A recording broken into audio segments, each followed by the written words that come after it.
Neste vídeo nós vamos tratar do tema de doação de bens públicos à luz da nova lei de licitações. Nós vamos fazer uma abordagem tanto teórica como prática acerca do assunto. Então nós vamos ter um enfoque tanto para aqueles estudantes que estão se preparando para a OAB ou para concursos públicos, como também para os profissionais que já atuam diariamente com esse tema, sobretudo procuradores públicos. Antes de adentrarmos nas especificidades da nova lei de licitações, é imprescindível passarmos pela teoria geral dos bens públicos. Porque sem passar por essa teoria geral, não há como sabermos adiante qual bem público, afinal de contas, pode ser doado ou não pode ser doado. Longe de se restringir somente para fins acadêmicos, a teoria dos bens públicos faz total diferença no momento de analisar uma situação concreta, na prática, ou então quando demandado para fazer um parecer, por exemplo, numa prova de OAB ou num concurso público. Essa teoria geral dos bens públicos está situada no Código Civil, a partir do artigo 99. Esse mesmo artigo 99 do Código Civil estabelece 3 categorias de bens públicos, que são os seguintes: os de uso comum do povo, tais como ruas, lagos, rios, praças, logradouros públicos no geral. A segunda categoria são os bens de uso especial, que são aqueles que estão vinculados diretamente ao funcionamento das atividades administrativas de cada ente. Por exemplo, o prédio, onde é a sede da prefeitura de um município, é um bem de uso especial. Por fim, o Código Civil traz os bens dominicais, que são aqueles que constituem o patrimônio dos entes federativos. Então, antes mesmo de fazer uma análise sobre a doação de um bem, é necessário situá-lo entre essas categorias. Porque se for um bem de uso especial, ele já não pode ser doado. A mesma coisa se for um bem de uso comum do povo. Como você vai doar uma rua para alguém? Então, o que resta dos bens públicos e que pode ser objeto de doação são os bens dominicais. Mas não basta apenas se chegar à conclusão de que aquele é um bem dominical. Também é necessário fazer uma análise se ele está afetado a alguma finalidade pública. O bem público é considerado como afetado a alguma finalidade pública quando ele tem uma destinação específica, que é de finalidade pública ou de interesse da administração. Por outro lado, quando você tem um bem desafetado, ele não está sendo utilizado para nenhuma finalidade pública. Por exemplo, um terreno que pertence ao município e em que não há funcionamento de nenhuma atividade administrativa nele, a princípio pode ser considerado como um bem desafetado. Então, essa é a análise preliminar que deve ser feita com relação à doação de bens públicos, tanto pelo aspecto teórico em aplicação de provas, como também no aspecto prático da advocacia.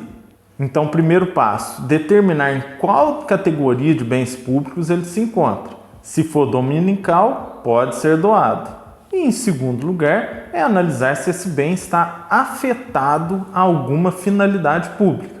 Se ele estiver desafetado, pode ser doado. Feitas essas considerações prévias, vamos analisar o que diz o texto da nova lei de licitações com respeito à doação de bens públicos. O artigo 76 caput começa dizendo o seguinte: a alienação de bens da administração pública, subordinada à existência de interesse público devidamente justificado, será precedida de avaliação e obedecerá às seguintes normas.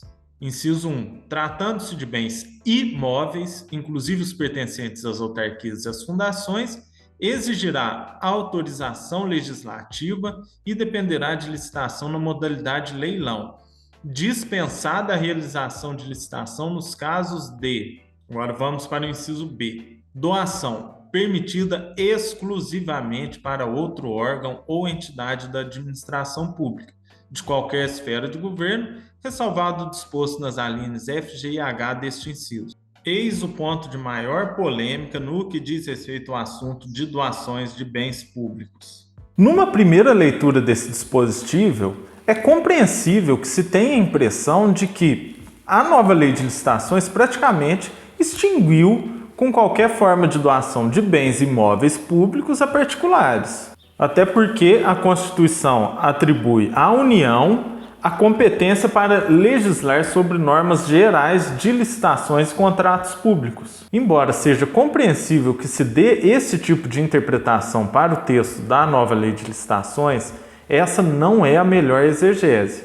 E nós vamos demonstrar isso com base em argumentos doutrinários e jurisprudenciais que vamos pôr a seguir. Nas palavras de José dos Santos Carvalho Filho, o mandamento constitucional demonstra com clareza, embora diante de interpretação a contrário senso, que somente regras gerais sobre contratações que envolvam alienação de bens públicos, móveis ou imóveis, podem ser ditadas pela União, mas caberá às demais pessoas políticas, titulares de seus próprios bens, criar as regras específicas sobre a alienação de seus próprios bens a serem aplicadas em seus respectivos territórios. Como a União também é titular de bens públicos, os bens federais, pode criar lei própria para regular o detalhamento do processo de alienação. Contudo, urge ressaltar que essa lei conterá disciplina específica, ou seja, apenas para os bens federais, e não geral, que equivale para os bens de todos os entes da federação. Marçal Justem Filho segue a mesma linha de raciocínio. Rigorosamente, uma lei federal não pode imiscuir-se na disciplina da alienação de bens públicos estaduais, municipais e distritais. Uma das características essenciais da federação reside na autonomia para decidir o destino jurídico dos próprios bens. Esse mesmo jurista também faz a distinção de normas gerais e específicas. São normas não gerais aquelas que disciplinam o destino e a gestão de bens públicos, tema que se enquadra no interesse próprio de cada ente federativo. Nesse sentido, cada ente federativo pode dispor sobre os casos de alienação, gratuita ou onerosa, dos bens móveis e imóveis integrantes de seu patrimônio. Por exemplo, não compete à lei federal estabelecer as hipóteses em que caberá promover a locação de bens municipais. Logo, os estados e municípios possuem competência normativa e regulamentadora para disciplinar a alienação de seus próprios bens. Continuando com as lições doutrinárias, a Lei nº 14.133 destinou seção específica para tratar das alienações de bens públicos móveis e imóveis, mencionando como destinatários todas as pessoas políticas. Como a lei foi editada dentro da competência federal para instituir normas gerais, só podem considerar-se constitucionais aquelas que realmente indiquem os princípios fundamentais a serem observados por todos os entes federativos sobre a alienação de bens públicos. São, portanto, plenamente compatíveis com o texto constitucional por terem caráter de generalidade, as exigências de prévia avaliação, autorização legislativa, realização de concorrência e justificação de interesse público para alienação. Portanto, estados e municípios ficam adstritos apenas ao regramento geral estabelecido pela legislação federal, tendo liberdade política de estabelecer os critérios específicos de alienação de seus bens. Sucede que a lei federal se excedeu na disciplina e acabou criando regras verdadeiramente específicas, as quais, como vimos, se situariam na competência da pessoa federativa titular dos bens. É o caso da exigência de que a doação seja permitida exclusivamente se o donatário for entidade administrativa, ou que crie condições para a permuta de bens. A inconstitucionalidade, aliás, já existia na Lei 8.666. Tais dispositivos são flagrantemente inconstitucionais por invadirem a esfera destinada às demais pessoas federativas, e o próprio STF já teve a oportunidade de considerá-las incompatíveis com os limites da competência legislativa federal sobre a matéria.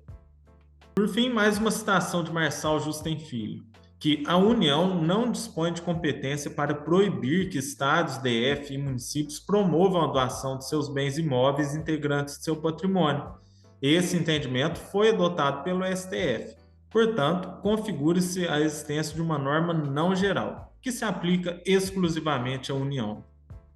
Então, é preciso ter muita cautela, muita atenção ao interpretar o artigo 76 da nova Lei de Licitações. Porque, como acabamos de ver, inúmeros posicionamentos doutrinários e da jurisprudência entendem que essas especificidades que o artigo 76 elenca são aplicáveis somente no âmbito de bens imóveis da União. E certamente isso pode ser objeto de questionamento em concurso público, em exame de OAB, principalmente em fases discursivas, né, de um parecer jurídico ou de uma questão discursiva. Então, é preciso ter muito atento para não ficar só ligado no texto da lei seca, mas ter esse raciocínio sobre a aplicação desse dispositivo, que ele está só restrito à União.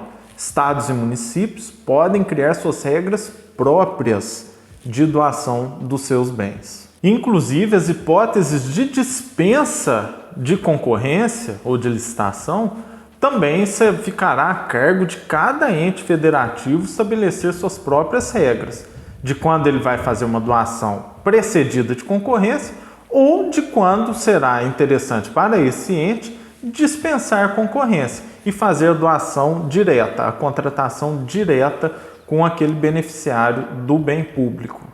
Portanto, da nova lei de licitações, o que os entes federativos devem obrigatoriamente observar são esses 3 requisitos para a doação de bens imóveis, de bens públicos. Portanto, no que diz respeito às regras de observância compulsória dos entes federativos, estados e municípios, com relação à nova lei de licitações, são esses 3 requisitos: a autorização legislativa para a doação do bem imóvel, a avaliação prévia a ser feita pelos departamentos de prefeituras ou de secretarias de Estado e o interesse público justificado na doação desse bem. Você pode ver o interesse público tanto diretamente na doação, como também indiretamente, pelos reflexos que essa doação pode causar. Por exemplo, a doação de um terreno feita a uma empresa aparentemente não tem um interesse público direto nisso. Só que se você for ver o interesse público indireto, ele é muito grande. Por quê? Porque a empresa vai gerar arrecadação de impostos, vai gerar empregos, vai gerar circulação de riquezas nesse município. Então, à primeira vista, o que não pode ser um interesse público direto, indiretamente pode ser que exista esse interesse diante das circunstâncias do caso concreto, como nesse exemplo que nós demos, na geração de impostos, circulação de riquezas e geração de empregos. Se esse conteúdo foi útil para você, lembre-se de deixar o gostei e de se inscrever no canal para ficar por dentro de dicas como essa. Dúvidas, críticas e comentários, também pode ficar à vontade para utilizar aí o campo de comentários. Um abraço!